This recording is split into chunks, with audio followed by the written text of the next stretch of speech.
नमस्कार दोस्तों, आप सभी का स्वागत है हमारे YouTube channel GS history point पे। आज के वीडियो में हम देखेंगे एंशिएंट हिस्ट्री के अध्याय नंबर 10 को। तो इससे पहले वाले वीडियो में हमने देखा था जैन धर्म को, और इसके दूसरे वाले भाग में हम देखेंगे गौतम बुद्ध को। ठीक है, बुद्ध धर्म को यहाँ पे हम देखेंगे, मुख्य रूप से डिस्कस करेंगे।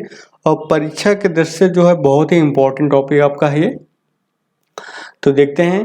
देखिए, जो गौतम बुद्ध हैं और इनका दूसरा नाम क्या है, सिद्धार्थ भी बोलते हैं। तो ये जो थे महावीर जैन जो थे, महावीर स्वामी जैन, उनके ही क्या थे, समकालीन थे, यानी कि कंटेम्प्रेरी थे, यानी कि उन्हीं के टाइम पीरियड के आसपास भी इनका भी जो है जन्म हुआ था। तो उनके ही समकालीन हैं ये, और थे परंपरा के आधार पर, यानी कि कहा जाता है कि उनका जन्म 563 ईसा पूर्व में शाक्य नामक क्षत्रिय कुल में कपिल वस्तु के निकट नेपाल तराई में अवस्थिति लुम्बिनी में हुआ था। तो ये फैक्ट नोट कर लीजिए, इनका जन्म कब हुआ था, 563 में, ईसा पूर्व की बात हो रही है। और जो इनका जो है जन्म जो मुख्य रूप से हुआ था, कहाँ हुआ था, कपिल वस्तु। ठीक है, कपिल वस्तु एक जगह है, वहां पे पड़ती है लुम्बिनी जगह। ठीक है, तो वहां पे हुआ था। तो इन फैक्ट को आप नोट कर लीजिए, इनसे क्वेश्चन पूछे जाते हैं। कपिल वस्तु की पहचान जो है बस्ती जिले में पिपरहवा से की गई है। अगर बात करते हैं वर्तमान समय में कपिल वस्तु कहाँ पड़ता है, तो जो यूपी में जो बस्ती जिला है वहां पे। प्रतीत होता है कि गौतम बुद्ध थे, उनके पिता जो थे कपिल वस्तु के निर्वाचित राजा और गणतांत्रिक शाक्यों के प्रधान थे। उनकी माता जो थी वो कोसल राजवंश की कन्या थी। तो कभी पूछ सकते हैं कि उनकी माता जो है कहाँ से संबंध रखती थी वो, तो कोसल राजवंश की वो कन्या थी। इस प्रकार महावीर की तरह वह भी क्या थे, उच्च कुल वाले थे। यानी कि गौतम बुद्ध भी जो थे वो कहाँ से बिलोंग करते थे, उच्च कुल से बिलोंग करते थे। गणराज्य के उत्पन्न होने के कारण उनमें कुछ सामंतवादी भावना आई थी। ठीक है, क्योंकि आप उसी माहौल में रहे थे, इसलिए उनके अंदर जो है कुछ सामंतवादी की जो है भावना आई थी, सामंतवाद की। बचपन से ही जो है गौतम बुद्ध का ध्यान जो है आध्यात्मिक चिंतन की ओर था। शीघ्र ही उनका विवाह करा दिया गया, पर दाम्पत्य जीवन, यानी कि जो दाम्पत्य जीवन से वो खुश नहीं थे, उनका मन नहीं लगा, मन नहीं रमा। ठीक है, यानी कि मन नहीं लगा। वे लोगों के सांसारिक दुख देख देख कर द्रवित हो जाते और ऐसे दुखों के निवारण का उपाय सोचने लगते। यानी कि किसी व्यक्ति को जब देखते कि वो दुखी है तो उसके दुख को कैसे दूर किया जाए, इन सब बातों को वो सोचते थे। 29 वर्ष की आयु में जो है महावीर की ही तरह वे घर से निकल पड़े। 7 वर्षों तक भटकते रहने के बाद 35 वर्ष की उम्र में बोध गया में एक पीपल के वृक्ष के नीचे उन्हें क्या हुआ, ज्ञान की प्राप्ति हुई। तो याद रखिएगा कि पीपल के वृक्ष के नीचे इनको जो है ज्ञान की प्राप्ति हुई। और स्थान क्या था, बोध गया स्थान है, जो कहाँ पे है वर्तमान समय में, बिहार में। तब से वे बुद्ध अर्थात प्रज्ञावान कहलाने लगे। बुद्ध का मतलब होता है जो ज्ञानी होता है। ठीक है, तो इन सब चीज़ों को जो फैक्ट मैं बता रहा हूं उनको नोट कर लीजिएगा, ताकि आप एग्जाम से पहले दोहरा लेंगे तो आपका एग्जाम में आंसर गलत नहीं होगा। गौतम बुद्ध ने अपने ज्ञान का जो प्रथम प्रवचन कहाँ दिया था, वाराणसी के सारनाथ नामक स्थान में दिया। तो ये भी नोट कर लीजिएगा, जो पहली बार उन्होंने जो है अपना प्रथम प्रवचन दिया वो कहाँ दिया, तो वाराणसी जो है यूपी में, उसके पास में एक जगह का नाम है सारनाथ, वहां पे इन्होंने पहला अपना उपदेश दिया। उन्होंने लंबी लंबी यात्रा कर कर अपना धर्म संदेश जो है दूर दूर तक पहुंचाया, यानी कि धर्म का प्रचार किया इन्होंने। वह शरीर से क्या थे, खूब तगड़े थे, यानी हट्टे कट्टे थे, इसलिए वे एक दिन में 20 से लेकर के 30 किलोमीटर तक पैदल चल लेते थे। वे लगातार 40 साल तक जो है उपदेश देते, चिंतन मनन करते, घूमते और भटकते रहते। केवल बरसात में ही एक स्थान पर टिके रहते थे, क्योंकि बारिश के समय में बाहर निकलना संभव नहीं हो पाता था। इस लंबी अवधि में, यानी 40 वर्ष तक जो उन्होंने काम किया है, तो इस लंबी अवधि में जो है उनका जो है ब्राह्मणों सहित बहुत से प्रतिद्वंदी कट्टरपंथियों से भी क्या हुआ, मुकाबला हुआ, पर वे शास्त्र में सभी को पराजित करते गए। उनके धर्म प्रचार के कार्यों में ऊंच नीच, अमीर गरीब और स्त्री पुरुष के बीच कोई भेदभाव नहीं रहता था। अब देखिए उस समय का समाज देखिए कैसा था, ऊंच नीच से भरपूर था, अमीर गरीब से भरपूर था, पुरुष और स्त्री के बीच भेदभाव होता था। ऐसे में अगर कोई व्यक्ति ऐसा आएगा जो ऊंच नीच को नहीं मानेगा, अमीर गरीब को नहीं मानेगा, स्त्री पुरुष में कोई भेदभाव नहीं करेगा, तो उसके प्रति क्या होगा, लोगों का आकर्षण बढ़ेगा। एक परंपरा के अनुसार गौतम बुद्ध जो है 80 वर्ष की उम्र में 483 ईसा पूर्व में कुशीनगर, अभी नोट कर लीजिएगा कि कब मृत्यु हुई उनकी, तो 80 वर्ष की उम्र में कुशीनगर नामक स्थान में वो स्वर्गवासी हुए। तो ये नोट कर लीजिए फैक्ट आप। इस स्थान की पहचान पूर्वी उत्तर प्रदेश के देवरिया जिले के कसिया नामक गांव में से की जाती है। यानी कि वर्तमान में अगर हम बात करते हैं कुशीनगर कहाँ है, तो जो देवरिया डिस्ट्रिक्ट है यूपी में, वहां पे एक जगह है कसिया नामक गांव है, वहां से उसकी तुलना की जाती है। किंतु पुरातत्व के आधार पर वर्धमान महावीर और गौतम बुद्ध को निश्चित रूप से 6ठी शताब्दी ईसा पूर्व में रखना कठिन है, क्योंकि इस समय जो है पुरातात्विक जो साक्ष्य मिले हैं उनसे उनका मेल नहीं खाता है, वहां पे जो साक्ष्य मिले हैं। तो इसीलिए जो है 6ठी सदी ईसा पूर्व से जो है उनका टाइम पीरियड नहीं हो सकता है, ऐसा बोला है उन्होंने। दोनों का संबंध जो है नगरों से है जिनका उदय जो है 500 ईसा पूर्व तक नहीं हुआ था। तो इस चीज को ध्यान दीजिएगा, यहाँ पे बीसी की बात हो रही है, ठीक है। तो ऐसे समझिए, ये मान लो ये 4 टाइम पीरियड है, हमको 0 हो गया, इसके इधर होगा तो एडी होगा, ठीक है, ये प्लस में होता है, और इधर जो होता है टाइम माइनस में होता है। यानी कि पहले 1 आएगा, ये 2 होगा, 3 होगा, 4 होगा, 5 होगा, 6 होगा, ऐसे होगा। और यहाँ पर 1 2 3 4 5 ये सदी की बात हो रही है, ठीक है। तो पहले 6ठी सदी से पहले नहीं इनको माना गया है, क्योंकि 5 यहाँ पर आएगा, यानी कि 5वीं सदी से पहले जो है नगरों का विकास ही नहीं हुआ था। तो इससे लिए जो है इस टाइम पीरियड में उनको 6ठी सदी से पहले उनका टाइम पीरियड नहीं हो सकता है। तो समझ गए होंगे आप। यहाँ पर जो बीसी में जो टाइम पीरियड होगा, अगर 6 और 5 में हम पूछें कि कौन सा जो है नया होगा, तो 6 जो है वो क्या होगा आपका इधर की हो जाएगा, पुराना हो जाएगा, और 5 जो होगा वो नया की तरफ जाएगा। यहाँ पे यानी कहने का मतलब क्या है, ये घटता हुआ क्रम जाएगा इधर के, और इधर क्या होता है, बढ़ता हुआ क्रम होता है एडी में। तो इस चीज को ध्यान रखिए, काफी लोग जो है इसमें कंफ्यूज हो जाते हैं, उनको लगता है कि पहले 5 आएगा फिर 6 आएगा, नहीं, बीसी में पहले 6 आएगा फिर 5 आएगा, इस चीज को ध्यान रखिएगा।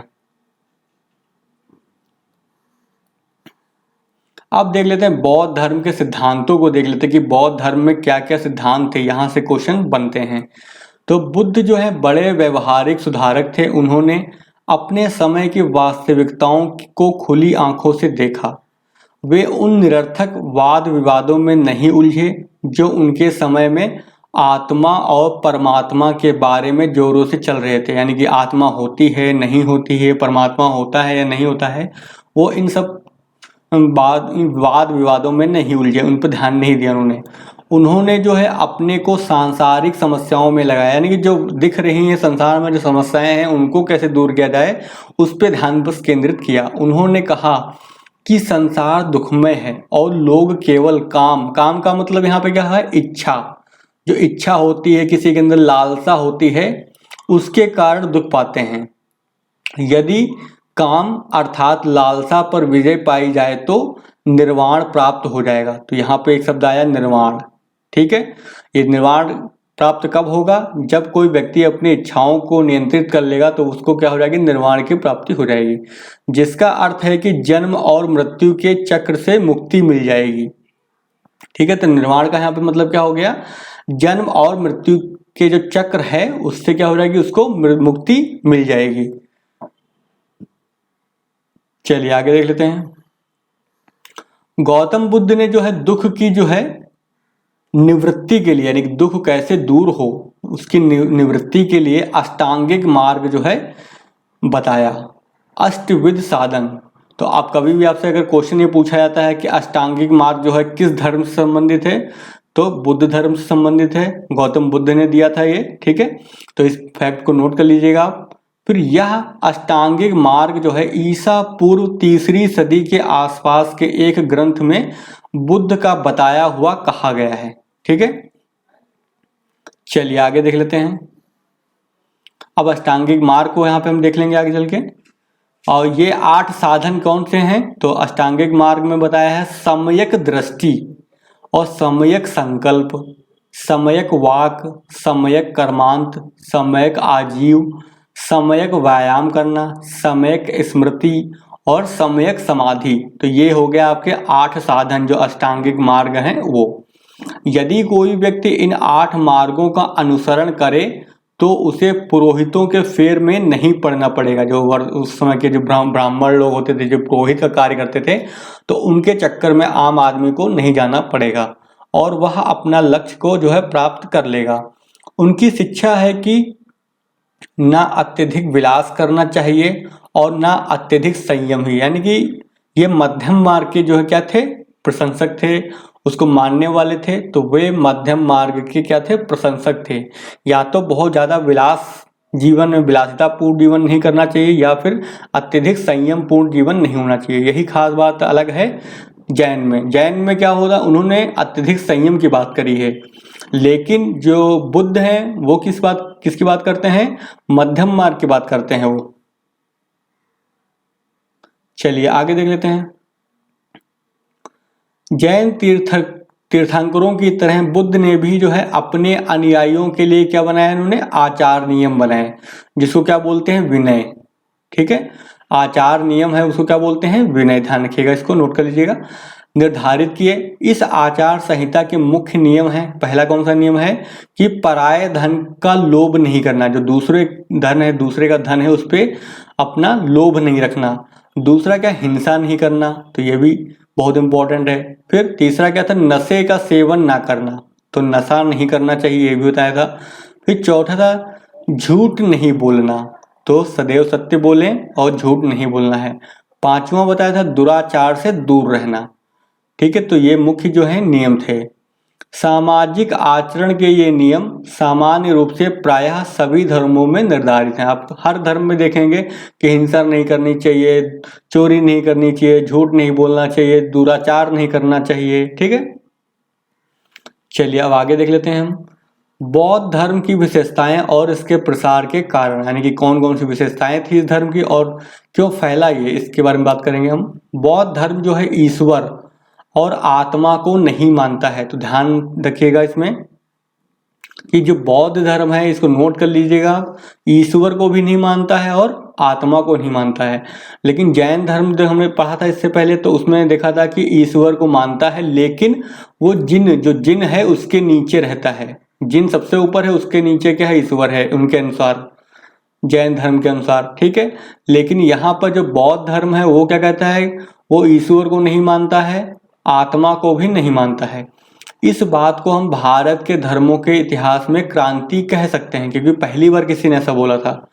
बौद्ध धर्म जो है शुरू में दार्शनिक वाद विवादों के जंजाल में फंसा नहीं था, इसलिए यह सामान्य लोगों को भयानक पसंद आया। यह विशेष रूप से निम्न वर्णों का समर्थन पा सका, यानी जो शूद्र वर्ग था, शूद्र वर्ग हो गया, और जो आपके वैश्य वर्ग हो गया, जो निम्न वर्ण हो गए, उनको जो है क्या कर रहा है, आकर्षित किया उन लोगों को, क्योंकि इसमें वर्ण व्यवस्था की निंदा की गई। तो अगली खास बात क्या है इसमें कि बुद्ध धर्म में जो है वर्ण व्यवस्था की क्या की गई, निंदा की गई है, जबकि जैन धर्म में नहीं की गई है। तो ये अंतर है, आप इनको नोट करते जाइए, क्योंकि एग्जाम में इसी से संबंधित क्वेश्चन को घुमा घुमा कर पूछता हर बार है। फिर बौद्ध संघ का दरवाजा हर किसी के लिए खुला रहता था, चाहे वह किसी भी जाति का हो। ठीक है, संघ में प्रवेश का अधिकार स्त्रियों को भी था, जिससे उन्हें पुरुषों की बराबरी प्राप्त होती थी। तो चाहे जैन धर्म हो चाहे बुद्ध धर्म है, दोनों में ही जो है स्त्रियों को जो है प्रवेश का अधिकार था। फिर ब्राह्मण धर्म जो है की तुलना में बौद्ध धर्म अधिक उदार और अधिक जनतांत्रिक यानी लोकतांत्रिक था। तो बहुत ही लिबरल था ब्राह्मण धर्म की तुलना में बुद्ध धर्म, और बहुत ही लोकतांत्रिक था, क्योंकि सभी लोग इसमें भाग ले सकते थे, कोई भी अपना सकता था इसको। अब देखिए बौद्ध धर्म जो है वैदिक क्षेत्र के बाहर के लोगों को अधिक भाया, जहाँ पे वैदिक क्षेत्र जो था, जहाँ पे वेदों का अधिक प्रभाव था, उन उससे बाहर के लोगों को क्या हुआ, अधिक पसंद आया और वे लोग आसानी से इस धर्म में दीक्षित हुए यानी कि शिक्षित हुए। मगध के निवासी इस धर्म की ओर तुरंत उन्मुख हुए क्योंकि कट्टर ब्राह्मण उन्हें नीच मानते थे और मगध आर्यों की पुण्य भूमि आर्यावर्त अर्थात आधुनिक उत्तर प्रदेश की सीमा के बाहर पड़ता था। अभी भी उत्तर बिहार के लोग गंगा के दक्षिण मगध में मरना पसंद नहीं करते हैं क्योंकि उसको क्या है, नीच जगह, नीच क्षेत्र माना गया है, उसको नीचा माना गया है मगध के क्षेत्र को। ठीक है, अब देख लेते हैं बुद्ध के व्यक्तित्व और धर्मोपदेश करने की उनकी प्रणाली दोनों ही बौद्ध धर्म के प्रचार में सहायक हुई।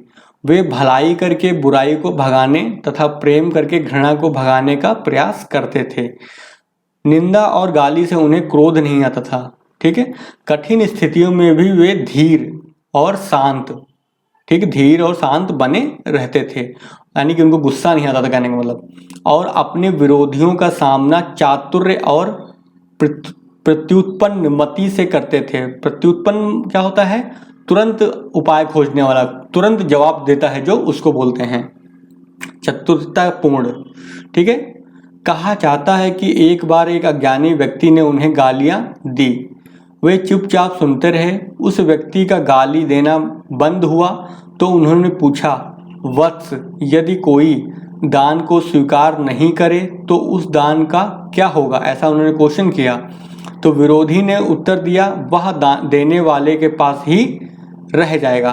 तो जिस व्यक्ति ने उनको गाली दी है, अगर वो स्वीकार ही नहीं करेंगे उस गाली को, तो गाली किसके पास रह जाएगी, उसी व्यक्ति के पास ही रह जाएगी, ऐसा उनका मानना था। तब बुद्ध ने कहा, तो वही लिखा हुआ, तब बुद्ध ने कहा, वत्स, मैं तुम्हारी गालियां लेना स्वीकार नहीं करता। तो इसको बोलते हैं चतुरतापूर्ण आंसर देना, किसी का उत्तर देना। ठीक है, जन साधारण की भाषा पाली। आप ध्यान देखिएगा यहाँ पर कि जो इनकी भाषा इन्होंने कौन सी अपनाई थी बुद्ध ने, तो भाषा जो है बुद्ध के ने अपने प्रचार के लिए पाली भाषा को अपनाया, तो इसको नोट कर लीजिएगा। अपनाने से भी बौद्ध धर्म के प्रचार में बल मिला। इससे क्या है, आम जनता में बौद्ध धर्म का प्रचार आसान हुआ, क्योंकि देखिए कोई भी प्रचार प्रसार करना है तो अगर वही भाषा अपनाई जानी चाहिए जो लोगों को समझ में आसानी से, जिसके लिए बनाई गई है धर्म की बातें या फिर प्रचार कर रहे हैं। अगर भाषा ही समझ नहीं आएगी तो कम्युनिकेशन नहीं हो पाएगा, संचार नहीं हो पाएगा, तो फिर मतलब ही नहीं कोई है। तो गौतम बुद्ध ने जो है वहाँ पे जो क्षेत्रीय भाषा थी पाली चलती थी, तो उसी पाली भाषा में अपना जो है धर्म का उन्होंने क्या किया, प्रचार प्रसार किया।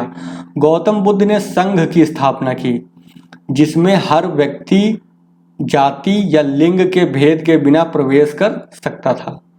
भिक्षुओं के लिए एक शर्त थी, जो भिक्षु वर्ग था बुद्ध का, बुद्ध धर्म को जो अपना के भिक्षा करते थे, भिक्षावृत्ति पे रहते थे, वो क्या, उनके लिए एक शर्त थी कि उन्हें संघ के नियमों का निष्ठापूर्वक पालन करना होगा। ठीक है, तो उनको जो है बहुत ही जो है कड़ाई से जो है जो संघ के नियम थे उनको क्या करना था, पालन करना होगा।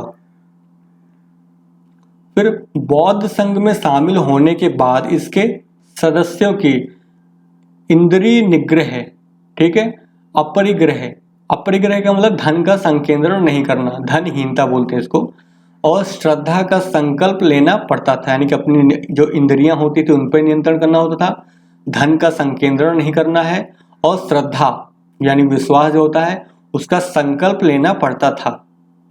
इस प्रकार बौद्ध धर्म के 3 प्रमुख अंग थे। पहला कौन सा हो गया, बुद्ध हो गया, दूसरा संघ हो गया, और तीसरा धम्म हो गया। ठीक है, संघ के तत्वाधान में सुगठित प्रचार की व्यवस्था होने से बुद्ध के जीवन काल में ही बौद्ध धर्म ने तेजी से क्या की, प्रगति की। मगध हो गया, कौशल हो गया, और कौशाम्बी के राजाओं, अनेक गणराज्यों और उनकी जनता ने बौद्ध धर्म को क्या किया, अपना लिया, क्योंकि इनका जो प्रचार का सिस्टम था बहुत ही स्ट्रांग था। अब देखिए बुद्ध के निर्वाण के, ठीक है, बुद्ध के निर्वाण का मतलब क्या हो गया, यहाँ पे उनकी मृत्यु हो गई, वो मोक्ष प्राप्त कर चुके हैं। तो बुद्ध के निर्वाण के 200 साल बाद, तो 200 साल के बाद जो है प्रसिद्ध मौर्य सम्राट ने जो है बौद्ध धर्म ग्रहण किया। यह युग प्रवर्तक घटना सिद्ध हुई। अशोक ने जो है अपने धर्म दूतों के द्वारा इस धर्म को मध्य एशिया हो गया, पश्चिमी एशिया हो गया और श्रीलंका में फैलाया और इसे विश्व धर्म का स्वरूप दिया, यानी कि विश्व के अनेक भागों में इसको फैलाया। आज भी श्रीलंका हो गया, बर्मा हो गया, तिब्बत हो गया तथा चीन और जापान के कुछ जो भागों में बौद्ध धर्म क्या है, प्रचलित है। अपनी जन्म भूमि से तो यह धर्म लुप्त हो गया है। अब देखिए जन्म कहाँ हुआ था, भारत में हुआ था बौद्ध धर्म का, तो लेकिन भारत में ये बौद्ध धर्म जो है विलुप्त हो गया, यानी कि अब ना के बराबर है। परंतु दक्षिण एशिया हो गया, दक्षिण पूर्व एशिया हो गया और पूर्वी एशिया के देशों में जो जीता जागता रहा है, यानी कि जो बर्मा हो गया, तिब्बत हो गया, चाइना हो गया, जापान हो गया, इन देशों में जो क्या है ये बुद्ध धर्म अभी भी प्रचलित है। चलिए आगे देख लेते हैं। अब देखिए बौद्ध धर्म के ह्रास के कारण, यानी कि बौद्ध धर्म जो है धीरे धीरे समाप्त क्यों हो गया, ह्रास क्यों हो गया, उसकी हम बात करेंगे। तो ईसा की 12वीं सदी आते आते बौद्ध धर्म भारत से जो है लुप्त सा हो गया। कुछ परिवर्तित रूप में यह बंगाल और बिहार में 11वीं सदी तक रहा, किंतु उसके बाद यह धर्म सारे देश से पूर्णतः चला गया। ऐसा क्यों हुआ, प्रश्न उठता है ये। हम देखते हैं कि आरंभ में हर धर्म सुधार की भावना से प्रेरित होता है। देखो ब्राह्मण धर्म में जो, यानी कि जो हिंदू धर्म में जो कुरीतियाँ थी, उसके परिणाम स्वरूप ही बौद्ध धर्म आया था। लेकिन परंतु काल क्रमेण, यानी कि समय बीतने के साथ साथ वह उन्हीं कर्म कांडों और अनुष्ठानों के जाल में फंस जाता है। यानी कि बौद्ध धर्म भी आकर के आगे जाकर के इसमें भी कर्म कांड होने लगे, अनुष्ठान होने लगे और इसमें भी बुराइयां आ गई, इसमें फंस गया धर्म जिनकी वह आरंभ में निंदा करता था। बौद्ध धर्म में भी स्वरूप परिवर्तन का ऐसा ही चक्र चला। इसमें भी क्या है, ब्राह्मण धर्म की वे जो है बुराइयां जो है क्या थी, वो आ गई थी।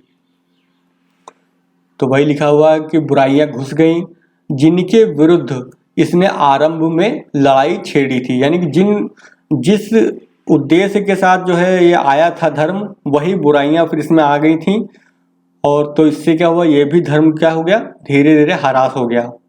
बौद्ध धर्म की चुनौती का मुकाबला करने के लिए ब्राह्मणों ने अपने धर्म को सुधारा। अब नए नए धर्म उत्पन्न हो रहे थे, तो ऐसा लगा ब्राह्मणों को कि हमारा धर्म खतरे में है, तो ऐसे उन्होंने क्या, अपने जो धर्म में जो बुराइयां थी उनको सुधार किया, उसमें सुधार किया। उन्होंने जो है गोधन की रक्षा पर बल दिया, यानी कि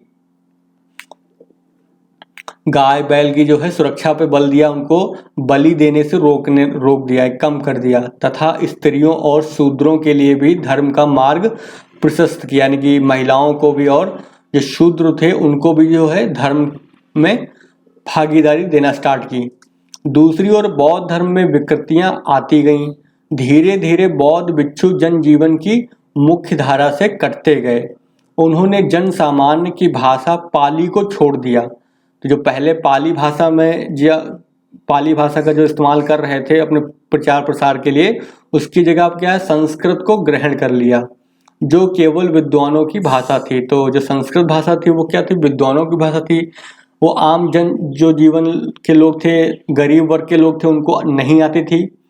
ईसा की पहली सदी से वे बड़ी मात्रा में प्रतिमा पूजन करने लगे, यानी कि मूर्ति का पूजने लगे, बुद्ध की मूर्ति का पूजन करने लगे और उपासकों से खूब चढ़ावा लेने लगे। यानी कि जो भक्त लोग थे उनसे क्या करने लगे, चढ़ावा लेने लगे, पैसे लेने लगे। अब इससे क्या होगा, पैसा आएगा तो क्या होगा, विलासिता भरी जीवन आ जाएगा। तो विलासिता आने से जो है क्या होगा, फिर धर्म में बुराइयां आने लगी। इस चढ़ावे के अतिरिक्त बौद्ध विहारों को राजाओं से भी भारी भारी संपत्ति के दान मिलने लगे।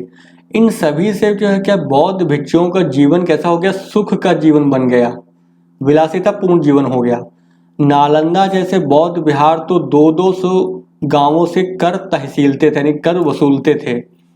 7वीं सदी के आते आते बौद्ध विहार जो है विलासी लोगों के प्रभुत्व में आ गए और उन कुकर्मों के केंद्र बन गए जिनका गौतम बुद्ध ने कड़ाई के साथ क्या किया था, निषेध किया था या फिर विरोध किया था।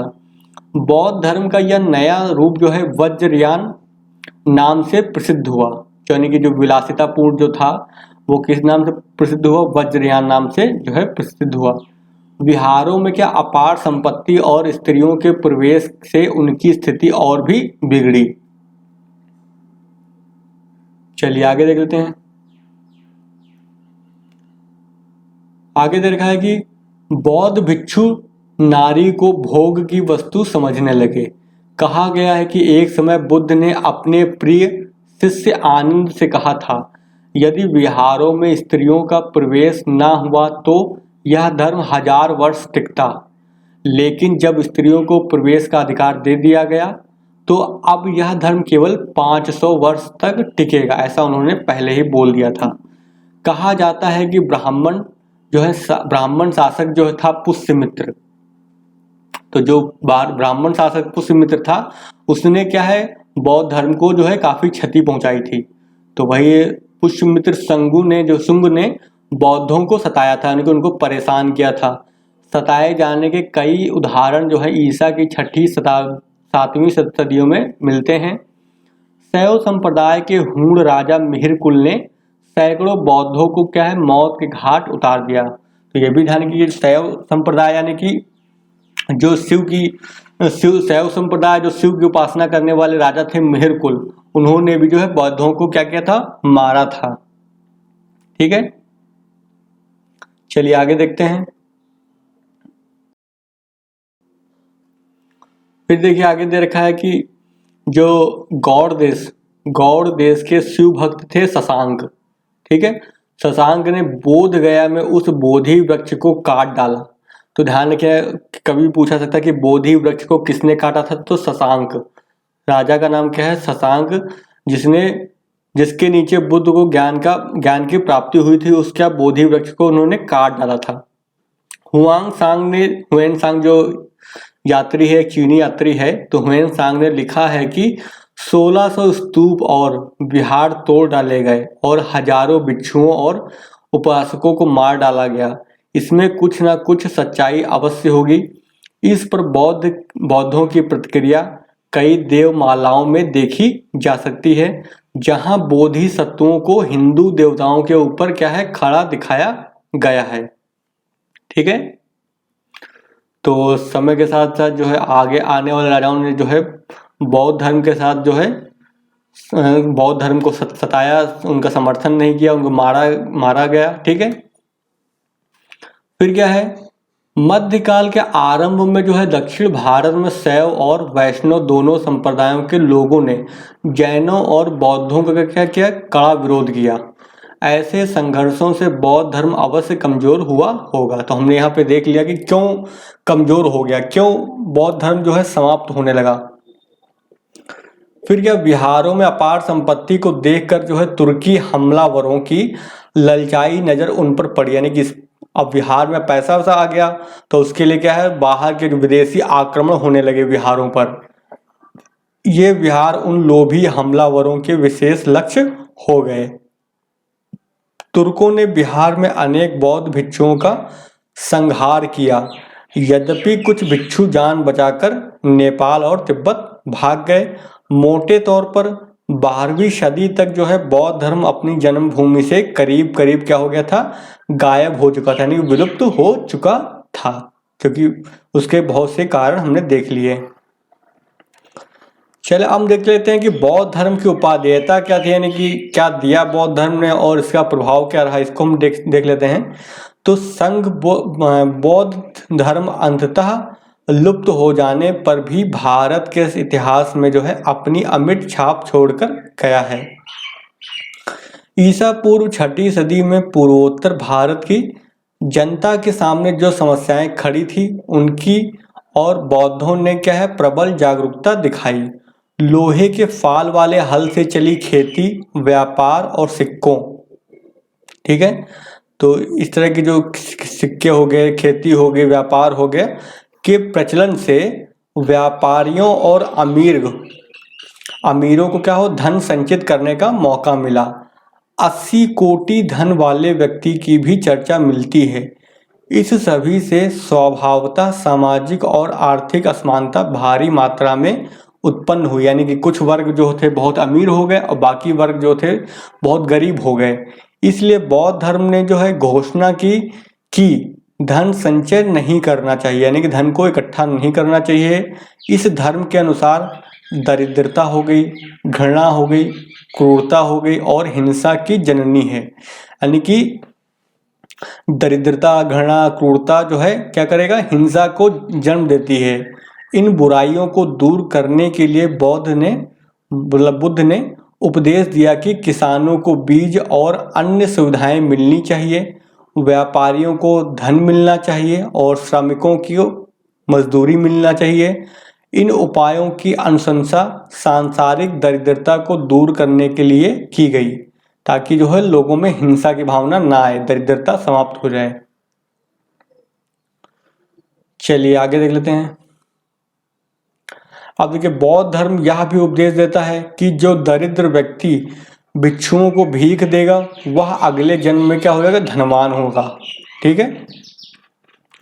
भिक्षुओं के आचरण के लिए बनाई गई नियम संहिता ईसा पूर्व 6वीं और 5वीं सदी वाले पूर्वोत्तर भारत की भौतिक स्थिति के प्रति हो रही प्रतिक्रिया की झलक देती है। इसमें क्या है, भिक्षुओं के भोजन, परिधान, कपड़े और यौन संबंध पर क्या है, अंकुश लगाए गए हैं। भिक्षु जो है सोना और चांदी ग्रहण नहीं कर सकते थे, खरीद बिक्री नहीं कर सकते थे। ये नियम तो बुद्ध की मृत्यु के बाद शिथिल कर दिए गए। ठीक है। बाद में क्या हो गया, ये इस तरह के जो नियम जो हैं वो कैसे हो गए, शिथिल हो गए, यानी कि उस पर कोई ध्यान नहीं दिया जाता था। चलिए आगे देख लेते हैं।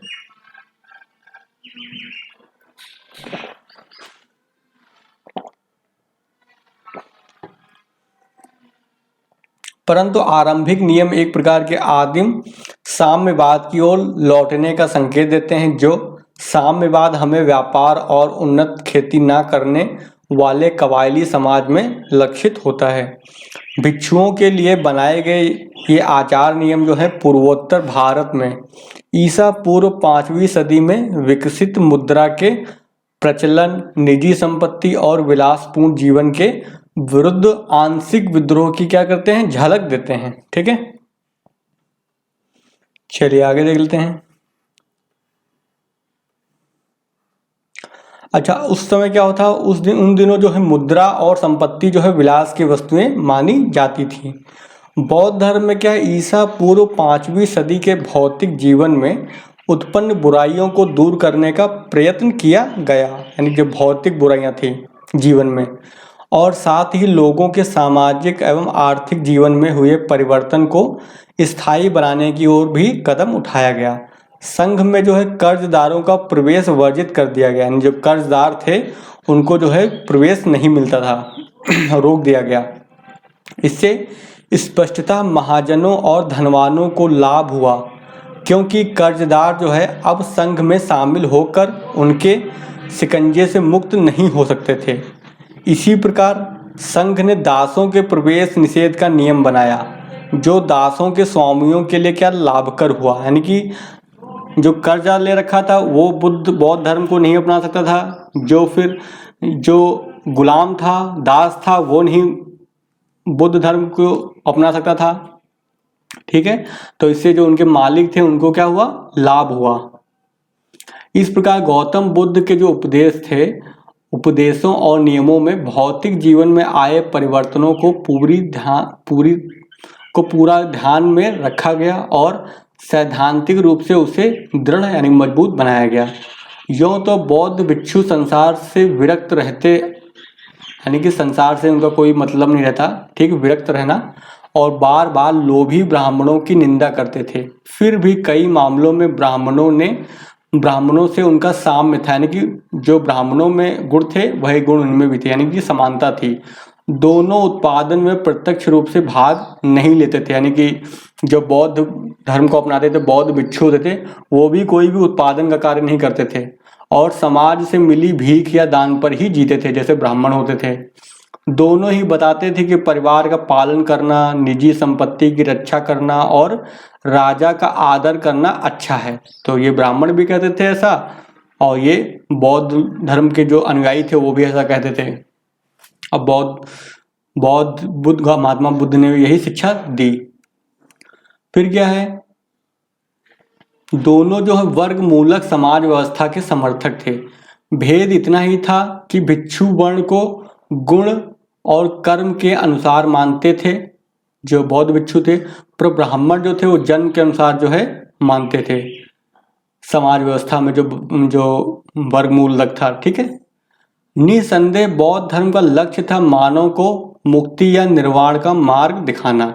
जो लोग पुराने कबायली समाज के विघटन और निजी संपत्ति के प्रचलन से उत्पन्न हुई घोर सामाजिक, तो उस समय जब घोर सामाजिक जो है असमानताओं को बर्दाश्त नहीं कर सकते थे, उन्हें तो बौद्ध धर्म से कुछ राहत मिली, जो असमानताएं थी उस समय की, किंतु ऐसी राहत तो भिक्षुओं के लिए ही संभव थी। गृहस्थ जो अनुयायियों के लिए तो छुटकारे का कोई उपाय नहीं था, अतः उन्हें मौजूदा स्थिति से समझौता कर लेना ही उपदेश दिया गया। बौद्ध धर्म में स्त्रियों और शूद्रों के लिए अपने द्वार खोलकर समाज पर गहरा प्रभाव जमाया। ब्राह्मण धर्म ने स्त्रियों और शूद्रों को एक ही दर्जे में रखा और उनके लिए न यज्ञोपवीत संस्कार का विधान किया और न वेद अध्ययन का। बौद्ध धर्म ग्रहण करने पर उन्हें इस अधिकारहीनता से मुक्ति मिल गई, क्योंकि ब्राह्मण में जो है शूद्र वर्ग हो गया, महिला वर्ग जो हो गया, तो उनको जो है यज्ञोपवीत संस्कार का जो है विधान नहीं मिलता था, अधिकार नहीं था, और यही जो है बौद्ध धर्म ग्रहण करने से इनको जो है इससे क्या हो गई, मुक्ति मिल गई कि वहाँ पे ऐसा कुछ कोई भी विधान नहीं था। फिर बौद्ध धर्म ने जो है अहिंसा और जीव मात्र के प्रति दया भाव की भावना जगाकर देश में पशुधन की क्या की, वृद्धि की, क्योंकि हिंसा नहीं करनी चाहिए। फिर प्राचीनतम बौद्ध धर्म सुक्त निपात, ठीक है, तो सुक्त निपात में गाय को भोजन, रूप और सुख देने वाली यानी अन्नदा, वन्नदा और सुखदा कहा गया है। तो कभी पूछ सकता है कि सुक्ति निपात जो है किसका ग्रंथ है, तो बौद्ध धर्म का जो है ये ग्रंथ है। ऑप्शन में दे देगा जैन धर्म, ब्राह्मण और बौद्ध, या फिर कोई अन्य को दे सकता है। तो ध्यान रखना है सुक्त निपात जो है वो बौद्ध धर्म का एक प्रमुख ग्रंथ है और इस कारण उसकी रक्षा करने का उपदेश दिया गया है। यह उपदेश ऐन मौके पर आया जब आर्यतर लोग मांस के लिए और आर्य लोग धर्म के लिए पशुधन का संहार करते जा रहे थे। ब्राह्मण धर्म में गाय की पूजनीयता और अहिंसा पर जोर पड़ने का कारण स्पष्टतः बौद्ध धर्म के उपदेशों का प्रभाव था। यानी कि अब जो देख रहे होगे कि ब्राह्मण लोग जो हैं गाय के संरक्षण पर ज़्यादा बल देते हैं, तो वो जो है बौद्ध धर्म के प्रभाव में ही ऐसा हुआ था। फिर क्या है, बौद्ध धर्म ने बौद्धिक और साहित्यिक जगत में भी क्या है चेतना जगाई। इसने लोगों को यह सुझाया कि किसी वस्तु को यूं ही नहीं बल्कि भली भांति गुण दोष का विवेचन करके ग्रहण करें।